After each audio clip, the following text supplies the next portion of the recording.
আরে ভাই এইসব বস্তির পোলাপান যে কই দিকে আসে এক এক দিন এক একটা চ্যানেল খুলে আর আমাদেরকে এসে বলে সাবস্ক্রাইব করে দাও। আরে ওই তো ঠিকই বলতাছে, তোরা তো এখন আনফ্রেন্ড করে দেয়াই উচিত। এতদিন তোর চ্যানেল ছিল এই জন্য তোকে ফ্রেন্ড লিস্টে রাখছিল। Hey guys, আসসালামু আলাইকুম। This is Razzak. Welcome to Razzak Bhai. তো কেমন আছো তোমরা? বরাবরের মতন তোমাদের মাঝে আরো একটা নতুন ভিডিও নিয়ে হাজির হয়ে গেলাম। তো ভিডিওটা কেউ স্কিপ করো না, ভিডিওটা শেষ পর্যন্ত দেখতে থাকো। তো গাইস অনেকদিন পর ভিডিও দিতাছি, এমনিতে শরীরটা অনেক অসুস্থ ছিল আর একদিক থেকে প্রবলেম নেটওয়ার্কের। তো যাই হোক ভিডিওটা তো নিয়ে আইছি, তো ভিডিওটা তোমরা শেষ পর্যন্ত দেখো। আর এখন যারা চ্যানেলটাকে সাবস্ক্রাইব করে দিও আর ভিডিওতে একটা লাইক করে দিও। তো বেশি বকবক না করে চলো আজকের ভিডিওটা শুরু করা যাক। আসসালামু আলাইকুম আশিক ভাই। আরে সবাই দেখি একই গ্রুপে, কি অবস্থা সবার? এই তো রাজ্জাক ভাই ভালো আছি, কিছু কি বলবা? আরে সাবাত ভাই, রাজ্জাক ভাইকে স্লো যাইতে বলো তো, আমার একটা প্লেয়ার আসবে। আচ্ছা রাজ্জাক ভাই একটু স্লো যান তো, আমাদের একটা প্লেয়ার আসবে। আরে রাজ্জাক ভাই আপনার একবার বললাম না স্লো যাইতে, এখনো গ্রুপে দাঁড়ায় আছেন কেন? স্লো যান। আরে রাজ্জাক ভাই বুঝলাম না তো আপনার সমস্যাটা কি? মানে এইখানে সমস্যার কি আছে বুঝলাম না তো। আরে সমস্যা কি মানে আপনারা বলছিল স্লো যাইতে। আরে আমি কেন চলে যাব? আমি তো ম্যাচ খেলতে আইছি। চলো চলো ম্যাচ স্টার্ট করো, অনেকদিন ধরে ম্যাচ খেলা হয় না তোমাদের সাথে, একটা ম্যাচ স্টার্ট করো। আরে ভাই আপনি যে আমাদের সাথে ম্যাচ খেলবেন, আপনি কি আমাদের লেভেলে আছেন নাকি? মানে এইগুলা কোন ধরনের কথাবার্তা বলতেছো তোমরা? কালকেই না তোমরা আমার সাথে ম্যাচ খেললা, আজকে তোমাদের লেভেল বাইরে গেছে?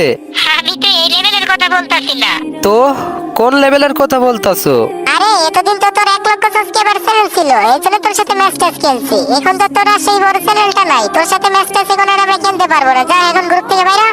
ভাই তুমি ঠিকই বলছো, এইসব বট ফকিনি রাস্তার ভিখারিদেরকে ইউটিউবে মানায় নাকি? উদয় একটা করে ইউটিউব চ্যানেল খুলে আর বিক্রি করে দিয়ে আইসা বলে যে সাবস্ক্রাইব করে দাও। এই তোর ইউটিউব করার যোগ্যতা আছে রে? এইসব ফকিনি পোলাপানদের ফ্রেন্ড লিস্টে রাখাও লাভ নাই, যারা তোর এখনই ডিলিট করতেছি। আরে ভাই তুমি এসব কি বলতাছো? তুমি আমাকে আনফ্রেন্ড করে দিবা মানে বুঝলাম না কি কাহিনী চলতেছে। আরে ওই তো ঠিকই বলতাছে, তোরা তো এখন আনফ্রেন্ড করে দেয়াই উচিত। এতদিন তোর চ্যানেল ছিল এই জন্য তোকে ফ্রেন্ড লিস্টে রাখছিল। এখন তো তোর চ্যানেল ওরাই ফ্রেন্ড লিস্টে রাখতে পারবে না, ও তো ঠিকই বলতাছে। আরে ভাই এইসব বস্তির পোলাপান যে কই দিকে আসে এক এক দিন এক একটা চ্যানেল খুলে আর আমাদেরকে এসে বলে সাবস্ক্রাইব করে দাও। ভাই শোন, তুই এই ইউটিউবিং না করে রাস্তায় যায় ভিক্ষা কর, তাও তোর কয় টাকা আর্নিং হবে না। আচ্ছা ভাই ঠিক আছে, ভালো থাকবেন আপনারা, আর ম্যাচ খেলতে আসবো না। আর এই যে আপনারা এতগুলা কথা বললেন না, এত অপমান করলেন না আমারে, মনে থাকবে আমারে। এ বেটা, এই তুই গ্রুপ থেকে বাইরে হবি নাকি তোরা এখন কিক দিব?